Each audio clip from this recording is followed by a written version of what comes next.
Assalamualaikum pemirsa, buka mata buka hati insya Allah akan membuka mata dan hati kita bahwa Islam itu indah.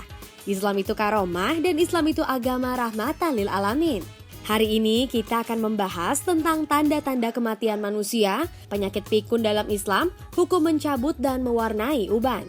Di mana semuanya akan kita bahas dengan menarik dan insya Allah syarat akan manfaat. Hanya di Buka Mata, Buka Hati.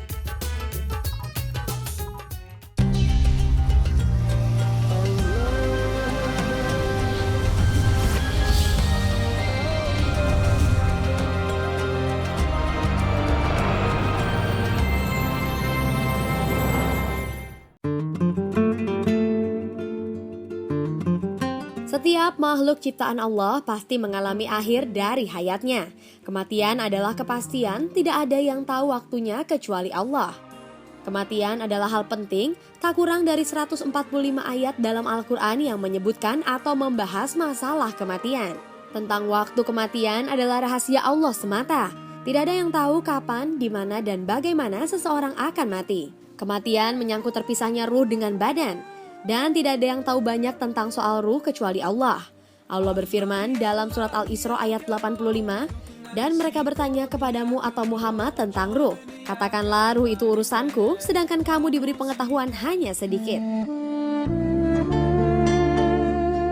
Allah hanya memberi informasi bahwa kematian itu ada, dan itu mengingatkan manusia bahwa kematian dapat datang kapan saja kepada kita sewaktu-waktu dan tidak akan dapat dihindari. Kita tidak akan bisa bersembunyi atau menunda-nunda apa yang telah ditakdirkan dari kematian. Disebutkan dalam surat An-Nisa ayat 78, dimanapun kamu berada, kematian akan mendapatkanmu, kendati pun kamu berada di dalam benteng yang tinggi dan kokoh. Dan pertanyaan ini didukung oleh surat Al-Jumu'ah ayat 8 yang berbunyi, Bismillahirrahmanirrahim. Qul innal mauta alladhi tafirruna minhu fa innahu mulaqikum thumma turadduna ila alimil ghaibi wasyahadati fayunabbi'ukum bima kuntum ta'malun. Sesungguhnya kematian yang kamu lari daripadanya, ia pasti menemui kamu. Lalu apakah tanda-tanda mendekati kematian? Dari 145 ayat Al-Quran yang menyebutkan tentang kematian, tidak ada satupun yang membahas tentang tanda-tanda orang yang akan mati, apalagi itu dimulai sejak 40 hari sebelumnya. Memang ada banyak mitos seputar tanda kematian yang beredar, seperti bulu kuduk merinding, kedutan, dan sebagainya. Namun hal tersebut tidak jelas dari mana dalilnya. Adapun dalil Al-Quran dan hadis yang menyinggung tanda-tanda orang yang akan meninggal adalah saat seseorang dalam kondisi sekarat atau sakaratul maut atau di ambang kematian. Tanda tersebut yakni terpejamnya mata. Disebutkan Rasulullah memasuki rumah Abu Salma dan menutup mata Abu Salma kemudian berkata, sesungguhnya roh itu apabila tertahan, yang maksudnya meninggal maka ia diikuti oleh mata. Kemudian hal ini diikuti dengan bertautnya betis kiri dan betis kanan seperti yang dituliskan dalam Al-Qiyamah ayat 29.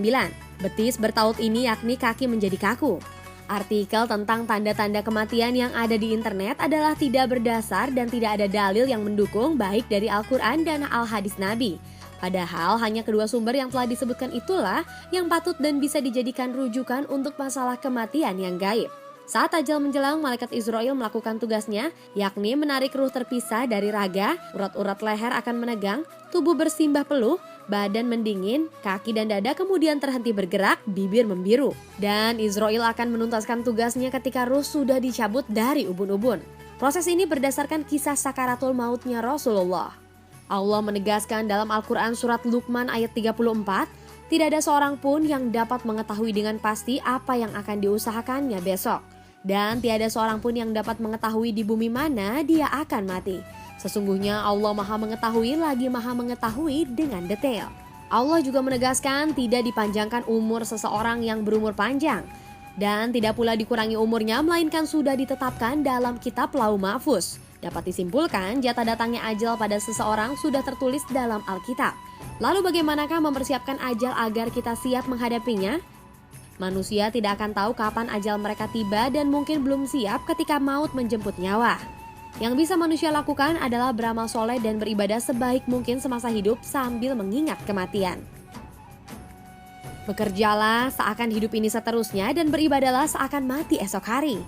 Dalam hadis riwayat Tabrani, Rasulullah bersabda, orang yang paling bijaksana dan paling teliti di antara kamu adalah orang yang sering mengingat mati dan yang paling banyak mengadakan persiapan untuk mati.